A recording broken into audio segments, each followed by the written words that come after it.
Bismillahirrahmanirrahim. Assalamualaikum warahmatullahi wabarakatuh. Alhamdulillah wassalatu wassalamu ala Rasulillah wala haula wala quwata illa billah, amma ba'd. Sahabat Awake Channel di mana saja berada, di era sekarang ini kita tentu tidak asing lagi dengan istilah medsos atau media sosial. Namun ada hal yang harus kita tanyakan dalam diri kita. Apakah media sosial yang kita miliki bisa membantu kita untuk mendapatkan pahala, atau justru sebaliknya, dengan media sosial yang kita miliki justru menambah dosa kita dari hari ke hari? Apalagi saat ini kita berada di bulan suci Ramadan, tentu menggunakan media sosial kita harus berhati-hati. Kenapa? Karena banyak orang yang berpuasa, dia bisa menghindarkan dirinya dari hal-hal yang membatalkan puasanya. Akan tetapi tidak sedikit dari kita yang berpuasa, tapi kita tidak bisa menghindarkan diri kita dari hal-hal yang membatalkan pahala puasa. Oleh karenanya, sahabat-sahabat sekalian, dalam bermedia sosial, utamanya di bulan suci Ramadan ini, tentu ada hal-hal yang harus kita perhatikan. Di luar bulan suci Ramadan pun juga seperti itu.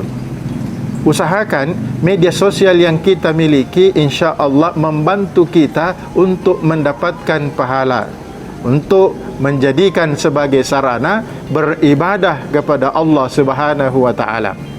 Makanya jadikan media sosial kita itu, sahabat-sahabat sekalian, pertama untuk kita saling nasihat menasihati, untuk berpesan-pesan dalam kebaikan.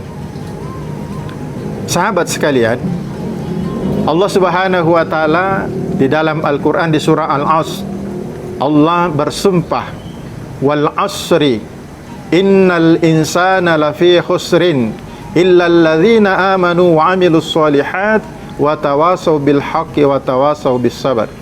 Demi masa, sesungguhnya manusia benar-benar berada dalam kerugian, kecuali mereka yang beriman dan melakukan amal soleh serta berpesan-pesan untuk mentaati kebenaran dan berpesan-pesan untuk menetapi kesabaran. Jadi kalau media sosial kita gunakan untuk saling menyebarkan, untuk berpesan kepada kebaikan, insya Allah kita tidak akan merugi, sebagaimana yang difirmankan oleh Allah Subhanahu wa ta'ala di dalam surah Al-Asr ini. Sahabat-sahabat sekalian, apalagi sekarang ini memang kita harus saling menyabarkan, karena kondisi yang membuat kita kesulitan dalam memenuhi berbagai kebutuhan kita karena adanya dampak dari pandemi virus corona. Sahabat sekalian, yang kedua yang harus kita lakukan dalam bermedia sosial adalah jadikan media sosial kita sebagai ladang dakwah. Jadilah orang-orang yang menyebarkan pesan-pesan dakwah kepada saudara-saudara kita. Di dalam Al-Quran di surah Ali Imran ayat ke-104, Allah Subhanahu wa ta'ala berfirman, wal takum minkum ummatu yad'una ilal khair wa ya'muruna bil ma'ruf wa yanhauna 'anil munkar wa ulaika humul muflihun.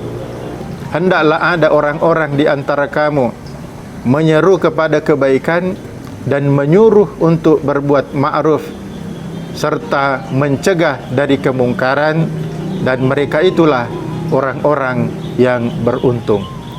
Kalau media sosial kita manfaatkan sebagai ladang untuk berdakwah, maka kita akan meraih keberuntungan sebagaimana firman Allah Subhanahu wa ta'ala. Karena itu kalau kita men-share berita-berita, ya, kalau ada berita-berita terkait dengan persoalan dakwah untuk menambah keimanan kita kepada Allah Subhanahu wa ta'ala, untuk membuat kita semakin soleh, maka sharelah hal-hal yang seperti ini. Insya Allah kita akan mendapatkan pahala dan bagian daripada melaksanakan dakwah dalam agama kita. Kemudian selanjutnya yang ketiga, sahabat-sahabat sekalian, jangan menjadikan media sosial kita justru untuk bergibah, untuk memfitnah.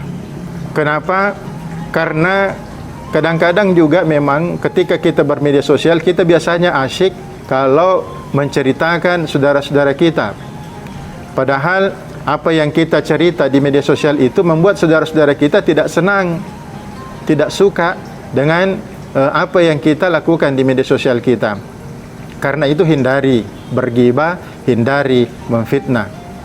Sahabat-sahabat sekalian, Allah Subhanahu wa taala mengingatkan kita dalam Al-Qur'an di surah Al-Hujurat ayat 12. Wala yaghtab ba'dukum ba'da, dan janganlah sebahagian kamu menggunjing sebahagian yang lain. Kenapa? Karena kalau ini yang kita lakukan, kita menggunjing, kita menceritakan saudara-saudara kita, kita menggibah mereka, apalagi kalau sampai kita memfitnah, fitnah itu luar biasa lagi sahabat sekalian. Itu fitnah itu asyaddu minal qatl, lebih kejam, lebih keji daripada membunuh. Kalau seseorang dibunuh, pada saat itu selesai masalah. Tapi kalau kita memfitnah seseorang melalui media sosial kita atau dengan cara apapun, maka itu secara psikis dibawa oleh yang bersangkutan sampai dia meninggal dunia. Makanya kejam sekali ketika kita memfitnah seseorang, menceritakan kejelekan padahal dia tidak melakukan hal itu. Karenanya dengan media sosial kita hindari hal-hal yang seperti ini. Kenapa? Karena kalau menggunjing, kalau menggibah itu luar biasa. Lanjutan ayat mengatakan, ayuhibbu ahadukum ayyakula lahma akhihi maitan fakarihtumuh. Apakah kamu suka memakan bangkai saudaramu yang sudah mati? Tentu kamu jijik karenanya. Sahabat-sahabat sekalian, karena itu hindarilah gibah, hindarilah memfitnah dalam bermedia sosial. Kemudian yang keempat adalah jangan menyebarkan berita-berita kebohongan atau hoax. Kalau ada yang diupload oleh saudara-saudara kita melalui media sosial kita, entah melalui grup apapun namanya, cobalah kita teliti dulu apakah berita itu benar adanya atau tidak. Kalau benar dan bermanfaat, silakan dibagikan. Tapi kalau tidak benar, apalagi tidak memberikan manfaat apa-apa, biarlah pesan itu berhenti pada media sosial kita. Jangan lagi kita sebar. Kenapa? Karena menyebarkan berita kebohongan pasti kita akan mendapatkan dosa di dalamnya. Kemudian yang terakhir, gunakan media sosial kita untuk bersilaturahim. Silaturahim itu sangat penting untuk menyambung kasih sayang antar sesama, apalagi dengan keluarga dan sahabat-sahabat kita. Sahabat-sahabat sekalian, di tahun ini kemungkinan besar kita beridul fitri di rumah masing-masing. Kita yang berada di kota, ada anjuran pemerintah untuk tidak mudik. Kenapa? Jangan sampai dengan mudik justru kita membawa petaka, membawa bencana kepada keluarga kita, saudara-saudara kita, sahabat-sahabat kita yang berada di kampung kita. Karena kita saat ini berada pada pandemi COVID-19. Karenanya sahabat-sahabat sekalian, kalaupun kita tidak bisa silaturahmi dengan fisik ini, maka silaturahmilah dengan media sosial kita. Kita lakukan video call atau mungkin kita akan melakukan chatting melalui media-media sosial yang kita miliki. Sahabat-sahabat sekalian, di era milenial seperti sekarang ini, kita memang tetap dianjurkan untuk menjaga lisan kita. Tapi yang paling penting untuk kita jaga adalah ujung jemari kita, telunjuk kita, atau apapun dari jemari-jemari ini yang kita sering pakai untuk menekan tombol-tombol yang ada di jet-jet kita untuk memasukkan hal-hal yang ada di media sosial kita. Dulu mulutmu adalah harimaumu, maka sekarang ini ujung jarimu adalah harimaumu. Ujung jari kita bisa menentukan saat ini melalui media sosial kita apakah kita mendapat pahala atau sebaliknya justru kita berdosa. Demikian, mudah-mudahan bermanfaat. Wabillahi taufiq wal hidayah. Wassalamualaikum warahmatullahi wabarakatuh.